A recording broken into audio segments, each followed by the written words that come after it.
O cemitério das almas perdidas. A curiosidade quase nos custou caro, mas algo nos salvou. Boa noite. Meu nome é Inês. Encontrei este canal na semana passada e adorei. Quero contribuir com uma história que aconteceu comigo na época em que eu morava na cidade de Capão Bonito, interior de São Paulo. Quero citar o nome da cidade, pois pessoas que viveram lá nessa época podem ter visto algo semelhante. O Cemitério dos Doentes de Capão Bonito, criado em 1910, era destinado ao sepultamento de portadores de hanseníase, na época chamada de lepra. Quando foi criado, o cemitério ficava numa região bem afastada, pois a cidade era pequena, contando apenas com alguns poucos quarteirões. Na década de 70, o cemitério já estava na área urbana, mas ainda era pouco habitada. Eu estava com 15 anos, quando fui com um amigo, Luiz, e sua mãe, levar um vaso de flores ao Cemitério dos Doentes. Era dia de finados. Pessoas acendiam velas, levavam flores e faziam orações pelos mortos. O lugar, com algumas poucas dezenas de sepulturas antigas, despertava minha curiosidade. Luiz e eu comentávamos sobre o lugar, e logo surgiram perguntas.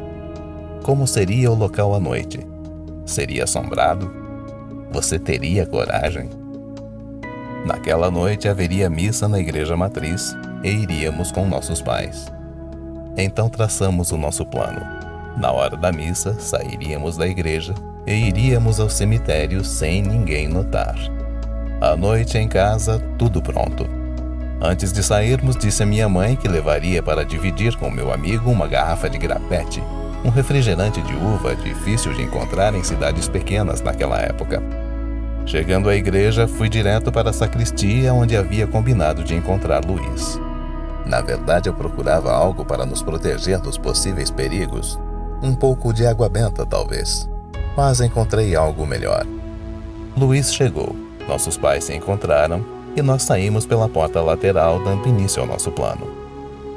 Antes de seguir, porém, sentamos ao lado do coreto na praça e Luiz me mostrou uma lanterna. Trouxe para nossa aventura, caso a gente precise. Você trouxe alguma coisa, Inês?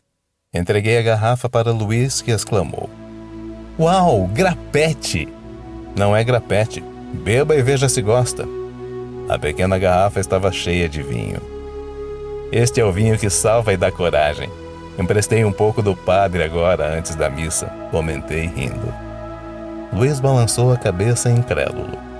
Adquirimos nossa coragem e salvação e conversamos alguns minutos sobre como seria nossa aventura.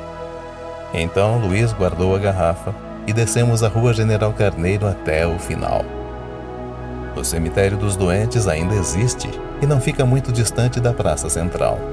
Mas na década de 70, as ruas próximas eram mal iluminadas, cheias de mato e terrenos baldios. À medida que caminhávamos, as ruas ficavam mais escuras e desertas. Acendemos a lanterna. Perto do cemitério, ninguém nas ruas. Apenas o barulho das árvores, insetos e a luz amarelada de algumas poucas casas em estado precário de conservação. Um cenário que amedrontava. O cemitério estava a menos de uma quadra. Dali era possível avistá-lo. Naquela rua não havia mais nada. O medo nos envolveu e paramos por um instante. Mas a curiosidade era maior e nos fez prosseguir. Ao nos depararmos com o portão do Cemitério dos Doentes, um arrepio percorreu minha espinha. Inúmeros tocos de vela ainda iluminavam as sepulturas, projetando sombras disformes. Nos aproximamos devagar, observando cada detalhe. Somente as árvores e os insetos que povoavam o local faziam barulho. Mas, de repente, vozes e ruídos estranhos começaram a sair dos túmulos. Aquele som tornou-se aterrorizante. Nesse momento, as chamas das velas cresceram e começaram a tomar formas horríveis, movimentando-se por todo o cemitério numa dança macabra. Disse a Luiz que deveríamos ir embora, mas ele insistiu em ficar.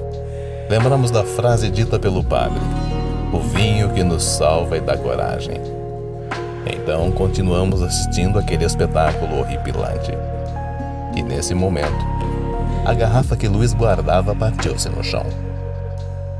Gritei para sairmos dali, mas algo mais forte nos manteve presos ao portão e por mais que tentássemos, não conseguíamos sair do lugar. As chamas e as sombras se misturavam, envolviam as sepulturas e avançavam em nossa direção. O desespero tomou conta de nós. Tentei pedir socorro, mas um dos vultos que dançava entre as chamas me sufocou. Luiz me abraçou, mas também não conseguia falar. Nesse momento, uma voz rouca se fez ouvir atrás de nós. Meninos?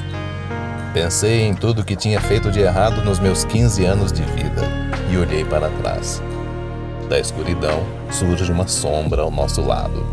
Iluminamos aquele ser com a lanterna e vimos uma velha senhora. Não deveriam estar aqui sozinhos a esta hora, disse a senhora de aspecto estranho. Venham comigo, vou tirá-los daqui. Assim que ela nos tocou, conseguimos nos movimentar novamente e nos afastamos do portão. Sem olhar para trás, acompanhamos a velha. No caminho, ela pergunta o que fazíamos naquele local. Contamos sobre nossa curiosidade em saber se o cemitério era assombrado e por isso fomos até lá à noite. Calmamente, ela nos disse que não deveríamos perturbar aquelas pessoas, porque já haviam sofrido demais durante a vida e precisavam de paz.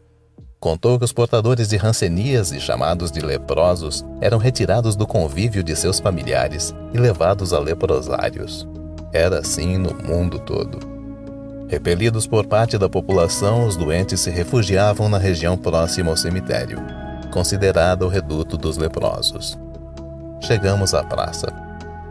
A senhora olhou o local com tristeza e comentou que a praça havia mudado muito. Disse que não vinha para o centro da cidade há muito tempo, e a última vez em que assistiu uma missa naquela igreja ainda era jovem. A igreja era menor e bem diferente. Quando nossos pais chegaram, perguntaram o que fazíamos ali, sozinhos. Olhamos para o banco ao lado e a senhora havia desaparecido. Então comentamos que uma senhora estava nos contando como era a cidade antigamente, mas sumiu, sem falar nada. Ela disse que antigamente havia outra igreja no lugar dessa, comentei com meu pai. Sim, respondeu ele. A igreja antiga era bem menor. Esta é bem diferente, mas também é antiga. Foi construída em 1920. Luiz abraçou seu pai, olhou para mim e apontou para a garrafa de garapete inteira, ao lado do banco onde estava sentada a velha senhora. Então nos calamos. Luiz ainda guarda a garrafa vazia em sua sala. Quando vou visitá-lo, eu não consigo olhar para ela. Obrigado por contar a minha história. Vou me inscrever no canal para receber as melhores histórias e contos da madrugada. Boa noite